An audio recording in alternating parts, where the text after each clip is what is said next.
ప్రభునందు ప్రియమైన వాళ్ళారా, కుమారుడైన యేసుక్రీస్తు నామములో తండ్రి అయిన దేవుని నామమును బట్టి చేరి ఉన్న మీ అందరికీ ప్రత్యేక వందనాలు తెలియచేస్తున్నాను. ఈ సమయంలో నిజ స్నేహితుడు అనేటువంటి విషయాన్ని మనం ధ్యానం చేయబోతున్నాం.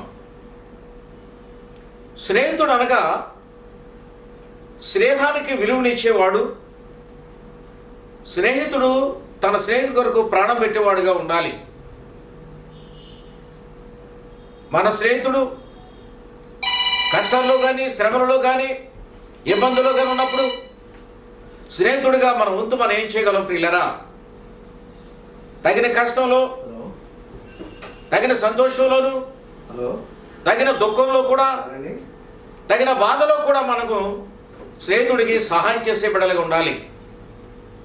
కానీ మన స్నేహితుడు, ఇప్పుడున్న స్నేహితుడు, స్నేహితుల కొరకు ప్రాణం పెట్టే స్నేహితుడు ప్రియులారా. స్నేహితుడు ఎలా ఉండాలండి? తన స్నేహితుని కొరకు తన ప్రాణమును పెట్టేవాడు ఉండాలి. అంటే నమ్మకమైన స్నేహితుడు, యథార్థమైన స్నేహితుడు, నిజమైన స్నేహితుడు, ప్రేమ కలిగిన స్నేహితుడు మనం జ్ఞాపకం చేసుకుంటున్నాం ప్రియులారా. యాకోబు రాసిన పత్రిక 2వ అధ్యాయం 24వ వచనంలో చూస్తున్నాడు చూడండి.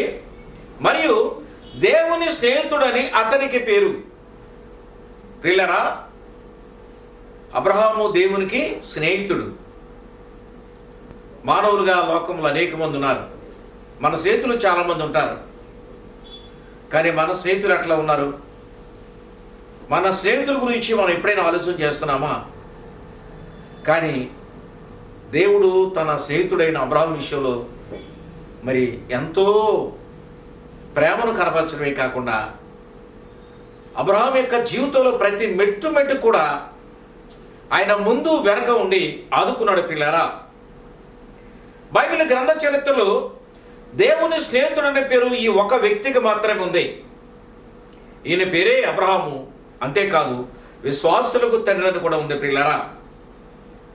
దేవునిందు భయభక్తులు కలిగిన వాడు, దేవుని మాటకు తూచా తప్పని వాడు, అబ్రహాము ఆయనను చూడకుండా నమ్మినవాడు, అబ్రహాముకు దేవుని స్నేహితుడని గొప్ప పేరు సంపాదించుకున్నాడు ప్రియులారా. శ్రమ కలిగినా దేవుని విడవలేదు, దేవునిపై నింద వేయలేదు. తను పూర్తిగా దేవుని మీద పరిపూర్ణంగా ఆధారపడి నడిచిన వాడు ప్రియులారా. స్నేహానికి ఒక మాదిరిగా చరిత్రలో నిలిచిన వాడు ఉన్నాడు ప్రియులారా. కనుక ఇతడు నమ్మకమైన స్నేహితుడు. ఆ స్నేహితుడి కొరకు ఈ స్నేహితుడు ఎవరండి? కుమారుడైన యేసుక్రీస్తు వారు ప్రాణం పెట్టే స్నేహితుడు ఉన్నాడు పిల్లారా. ఈ చరిత్ర మనం జ్ఞాపకం చేసుకుంటున్నాం. ఆదికాండము 12వ అధ్యాయము మరి 1 నుంచి 10 వచనాల్లో చూసినప్పుడు అబ్రహామును దేవుడు పిలిచాడు. ఈయన ఎక్కడ పిలిచాడని ఆలోచించినప్పుడు కల్దీల దేశం నుంచి మరి ఊరని పట్టణంలో అతను ఉంటుండగా ఆ దేశం నుంచి ఆయన పిలిచాడు పిల్లరా. 6వ దేశం నుంచి కల్దీల పక్క కల్దీల దేశంలో హారాను అనే పట్టణం నుంచి అతడు ఊరనే గ్రామం నుంచి అతను పిలిచాడు. ఎవరు పిలిచాడు? స్నేహితుడా అన్నప్పుడు చిత్తము రాయినాడు ప్రియులారా.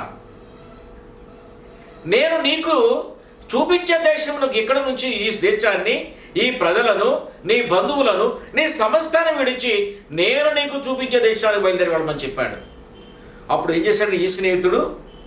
అబ్రహాము దేవుని స్నేహితుడితో చెప్తున్నాడండి, అయ్యా చిత్తము నాయన ఒకే ఒక్క మాట చెప్పాడు ప్రియులారా. అబ్రహాము పరిపూర్ణంగా తన స్నేహితుడిని నమ్మాడు, పరిపూర్ణంగా విశ్వాసం కలిగిన వాడు ఉన్నాడు. ఆయన నాకు సహాయం చేసే దేవుడు, ఆయన నమ్మకమైన స్నేహితుడు, ప్రాణం పెట్టే స్నేహితుడు, నాకు ఆపదలో ఆదుకునే స్నేహితుడు, నన్ను రక్షించేవాడు అనే విషయాన్ని పరిపూర్ణంగా నమ్మి దేవుని మాటకు లోబడి అతను ప్రయాణం చేశాడు ప్రియులారా. అప్పుడు అంటున్నాడు ఆయన, నీవు నేను చూపించే దేశానికి వెళ్ళినట్లయితే నిన్ను గొప్ప జనముగా చేస్తానన్నాడు. నీ నుంచి అనేక మందిని తీసుకొస్తానని చెప్పాడు. ప్రియులారా, జ్ఞాపకం చేసుకుందాం. నీవు ఆశీర్వాదముగా ఉంటావు. నేను ఆశ్రయించే వారిని నేను ఆశీర్వదిస్తాను, నేను దూషించే వారిని నేను శపిస్తాను. భూమి యొక్క సమస్త వంశాలన్నీ కూడా నిన్ను బట్టి ఆశీర్వదిస్తానని చెప్పాడు పిల్లారా.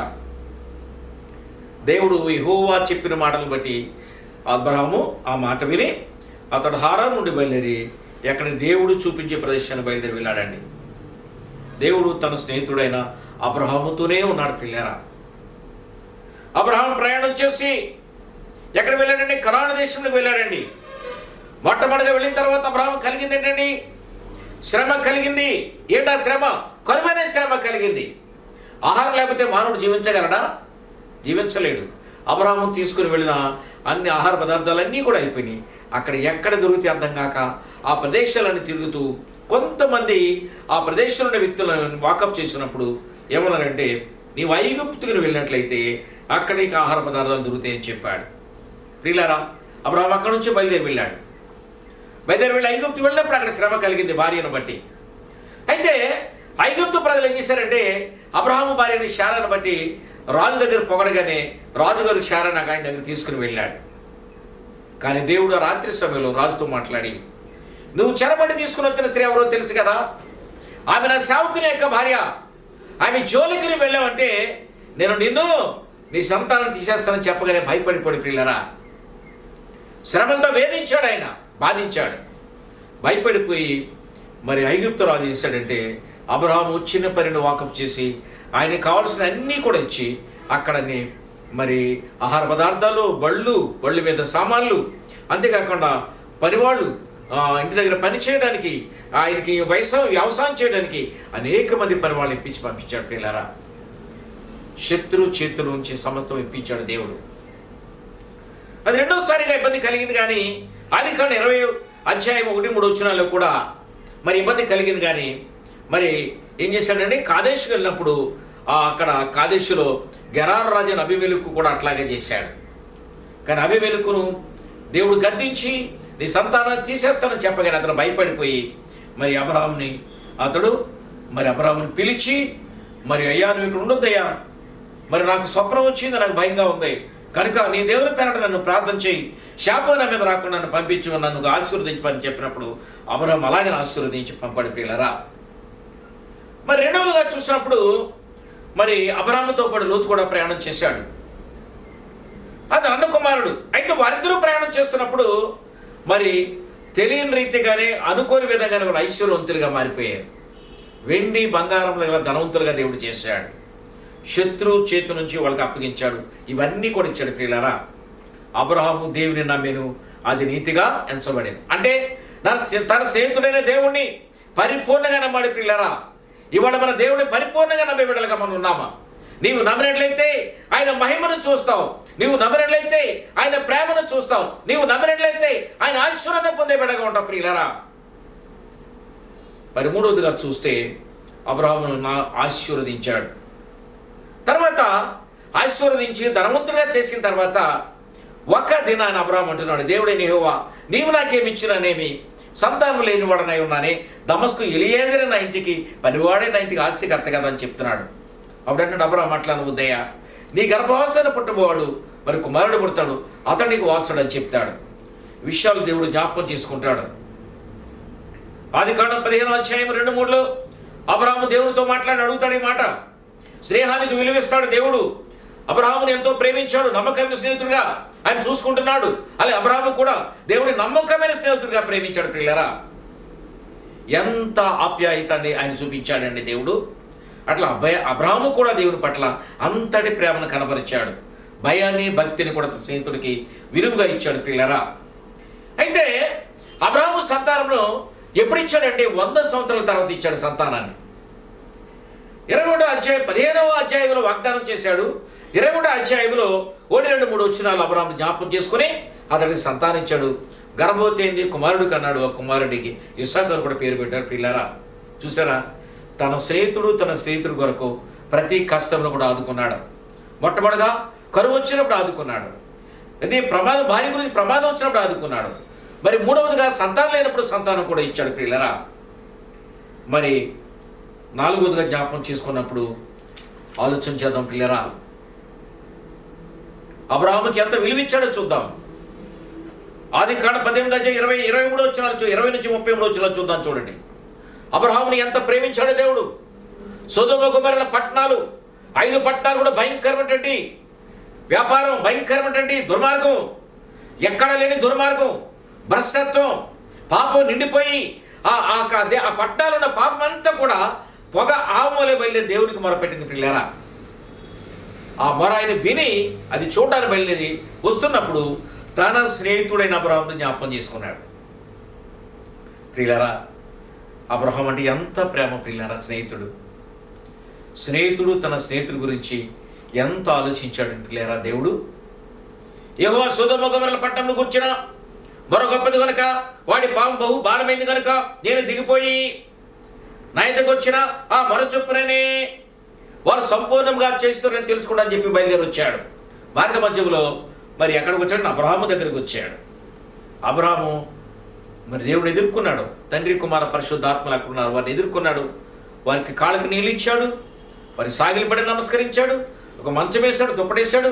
అయ్యా కూర్చోడని చెప్పి, అయ్యా నేను ఆతిథ్యం ఇస్తానయ్యా మీకు, నా ఇంటికి వచ్చిన గొప్పవారయ్యా అని చెప్పి తన భార్య అయిన శారతో పిండి తయారు చేయించి రొట్టెలు వేయించి, అంతేకాకుండా ఒక దూడను వధించి వారికి ప్రత్యేకించి ఆహారం తయారు చేసి మరి పెరుగును వెనను కూడా వారికి ఇచ్చాడు ప్రియులారా. అప్పుడు అంటున్నాడు దేవుడు, ఆ మాట్లాడుతున్నాడు అక్కడి నుంచి బయలుదేరి వెళుతూ, నేను వచ్చిన పని నా స్నేహితుడికి చెప్పకపోతే బాగుంది కదా, అతను బాధపడతాడు కదా అని మనసులో దేవుడు అనుకుని అప్పుడు చెప్తున్నాడు, ఇదిగో నేను సొదొమ గొమొర్రా పట్టణాన్ని ఆ యొక్క దుర్మార్గత నా సన్నిధికి వచ్చింది, ఆ మొర కనుక దాన్ని నేను మరి అది నిజంగా చేశారు అది లేదో తెలుసుకుని స్వయంగా నేనే వెళ్ళి కనుక్కుని నేను దాని మీదకి నేను శిక్షణ రప్పిస్తున్నానని చెప్పాడు. అక్కడ అంటున్నాడు చూడండి, 18వ అధ్యాయం 22వ వచనం చెప్తున్నాడు. అది కారణం ఇంకా అబ్రహాము సన్నిధిని నిలుచుండెను. అప్పుడు సమీపించట్లను దుష్టులతో కూడా అన్నాడు, అయ్యా ఎందుకంటే తన అన్న కొడుకైనటువంటి లోతు అక్కడున్నాడు, అయ్యా దుష్టులతో కూడా నీతిమంతులు కూడా నీవు నాశనం చేస్తావు డైరెక్ట్గా దేవుని తలుగుతున్నాడండి. ఎంత చనువండి ప్రియులారా. దేవునికి అబ్రహాం అంటే అంత ప్రేమ కాబట్టి, అలాగే అబ్రహాంకి దేవుని మీద ప్రేమ ఉంది కాబట్టి ఒక ఫ్రెండ్తో మాట్లాడినట్టుగా అక్కడ మాట్లాడుతున్న సంభాషణ ప్రియులారా. అప్పుడు దేవుడు అన్నాడు, ఆ పట్టణంలో 50 మంది ఉన్నాడలా, ఆ 50 మందిని బట్టి పట్టణాన్ని నేను కాపాడుతానని చెప్తున్నాడు. అయ్యా 50 మంది లేరా, కనీసం 40 మంది ఉంటారనే విషయాన్ని 45 మంది ఉంటారనే విషయాన్ని జ్ఞాపం చేస్తే, 45 మంది ఉంటే అట్లా చేస్తానని చెప్పాడు. చూపించమన్నాడు. అయ్యా 40 మంది లేరా అని చెప్పినప్పుడు ఓకే 40 మంది ఉంటే ఖచ్చితంగా నేను కాస్తానని చెప్పాడు. అయితే 35 మంది లేరా అని చెప్పి 30 మంది లేరంటే 35 మంది లేరంటే 30 మంది ఉంటే ఖచ్చితంగా పట్టణాన్ని కాపాడుతానని చెప్పాడు. అలే ఇంకా దేవుడు చెప్తున్నాడు, కనీసం 20 మంది ఉంటే, అయ్యా 20 మంది లేరన్నప్పుడు 20 మంది ఉంటే కాపాడుతానని చెప్పాడు. 20 మంది కూడా లేరు ప్రియులారా. మళ్ళీ ఆఖరుగా దేవుడు చెప్పాడు, 10 మంది ఉంటే 10 మందిని బట్టి ఆ పట్టణాన్ని నేను కావలి కాస్తానని చెప్పాడు ప్రియులారా. అబ్రహాము చింతాక్రాంతుడైపోయాడు. అబ్రహాం అంటే దేవునికి ప్రేమ, ఎందుకంటే స్నేహితుడు కాబట్టి దేవునికి అబ్రహాం మీద ప్రేమ. చూడండి ఎంత గొప్ప దేవుడు గారిని చూడలేదని స్నేహితుడిగా, నమ్మకమైన స్నేహితుడిగా కొలిచాడు ప్రియులారా. ఎంత ప్రేమ అంటే వారిద్దరి మధ్య ఉన్న ఎఫెక్షన్, అద్భుతమైన ఎఫెక్షన్ ఉంది ప్రియులారా. అయితే ఆ మాటలు చెప్తున్నప్పుడు 10 మంది కూడా లేరనే విషయాన్ని గమనించినప్పుడు దేవుడు అక్కడి నుంచి బయలుదేరి వెళ్ళిపోయాడండి. దేవుడు పట్టణాన్ని పరిశీలించాడు, ఆ పట్టణాన్ని నాశనం చేశాడు ప్రియులారా. ఆదికాండం 22:1-9 చెప్తున్నాడు, అబ్రహాముని అనుకున్న సమయాన్ని దర్శించాడు, 100వ సంవత్సరంలో కుమారునిచ్చాడు, ఆ కుమారుడికి ఇస్సాకు అని కూడా పేరు పెట్టాడు. పెట్టిన తర్వాత ఏమన్నాడంటే, అతడు పాలు విడిచిన తర్వాత మోరియా పర్వతం తీసుకుని పోయి నేను చూపించే దేశానికిలో పర్వతం మీద అతన్ని బలిగా సమర్పించమన్నాడు. తన స్నేహితుడు గురించి అడుగుతున్నాడు ప్రియులారా. అబ్రహాం అనుకున్నాడు, నన్ను పరీక్షిస్తున్నాడు నా స్నేహితుడు కాబట్టి నా బిడ్డని లేకలాకి ఇచ్చాడు, ఆయన తీసుకోడు. అది పరీక్ష విషయాన్ని గమనించాడు కాబట్టి భార్యతో కూడా చెప్పకుండా సమస్తాన్ని తీసుకుని బయలుదేరి వెళ్ళి ఆ మోరియా పర్వతం దగ్గర తీసుకుని వెళ్ళి పని వాళ్ళు అక్కడ కింద ఉంచి తన కుమారుడు బయలుదేరి వెళ్ళి కట్టెలు తీసుకుని వెళ్ళి కొన్ని రాళ్ళు పేర్చి దాని బలి సమర్పణ అక్కడ మరి కట్టెలన్నీ పెట్టి తన కుమారుడు దాని మీద పెట్టాడు ప్రియులారా. త్వరలో ఉన్న కత్తి ఎత్తగానే అబ్రహామా ఆగు అని చెప్పాడు. అంతే, నీకు లేక కలిగిన ఒక్క కుమారుని నాకీడని వెనుదేలేదు కనుక చరిత్రలో నువ్వు మిగిలిపోయావు. విశ్వాసులకు తండ్రిగా ఉన్నావు, నమ్మకమైన స్నేహితుడుగా ఉన్నావు, నిజమైన విశ్వాసిగా నువ్వు చలమని ప్రపంచంలో అవుతావు విషయాన్ని వాగ్దానం చేశాడు ప్రియులారా. అంతేకాదు, నీ నుంచి అనేక వంశాలు నేను రప్పిస్తాను, రాజులు కూడా రప్పిస్తాను, నీవు శపించిన వారిని శపిస్తాను, నువ్వు దీవించిన వారిని దీవిస్తాను అని చెప్పి మరొకసారి వాగ్దానం జ్ఞాపకం చేసుకుని ప్రియులారా. ఆ తర్వాత అబ్రహాము తన కుమారుని ఇస్సాకు పెద్దవాడయ్యాడు. వయసు వచ్చినప్పుడు వివాహం కూడా చేయాలనుకున్నాడు. ఈ లోపల అబ్రహాం భార్య చనిపోయింది. 127 సంవత్సరాల వయసు వచ్చి చనిపోయినప్పుడు ఆమెను భూస్థాపన చేయడానికి స్థలం లేదు. ఎక్కడ చేయాలా, ఏ విధంగా చేరినప్పుడు దేవుడు ఆ భూస్థాపన చేయడానికి హేతు కుమారులతో మాట్లాడి, ఎబ్రోనుతో మాట్లాడి, మరి అతను సొంతంగా ఉంచుకున్నాడండి ఆ భూమిని అతను ఇవ్వడానికి ముందుకు వచ్చాడు. అప్పుడు అబ్రహాం అన్నాడు, అయ్యా మీరు మహారాజు మా మధ్య ఉన్నారా, తీసుకోమని చెప్పి ఆ హేతు కుమార్ అన్నప్పుడు, అయ్యా నేను ఊరికనే తీసుకోను, దాని వెలతో చెప్పండి, వెల తీసుకుంటానని చెప్పినప్పుడు దాని వెల 400 తులములు ఇవ్వండి అని చెప్పాడు. అలాగనిచ్చి ఆ భూమిని కొన్నాడు.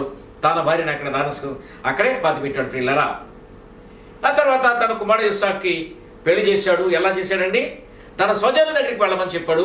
తన పనివాడికి చెప్పాడు, నన్ను ఇక్కడగా తీసుకొచ్చినా, నన్ను ఇంతగా చేసినా నా స్నేహితుడు, నా తండ్రి, నా ప్రభు నాకు సహాయం చేస్తాడయ్యా, నువ్వు వెళ్ళవని చెప్పి అబ్రహాము ప్రార్థన చేసి తన పనివాడికి లేదని చెప్పినప్పుడు ఆ మాట చొప్పున అతను వెళ్ళగానే ఆయన పెళ్లి కుమార్తె రెబెకా దొరికింది. ఆ బిడ్డతో తల్లిదండ్రులతో మాట్లాడి ఆ పిల్లని తీసుకొచ్చి మరి తన కుమారుడిని ఇస్సాకుకి వివాహం చేసేట్టు లేరా. ఇట్లాగా అబ్రహాము అనేక విషయాల్లో నమ్మకమైన స్నేహితుడిగా దేవుడితో నడిచాడు. దేవుడు కూడా అబ్రహాముతో నమ్మకమైన స్నేహితుడిగా నిలిచాడు. దేవుడి మాటలు దీవించును గాక. ఆమేన్.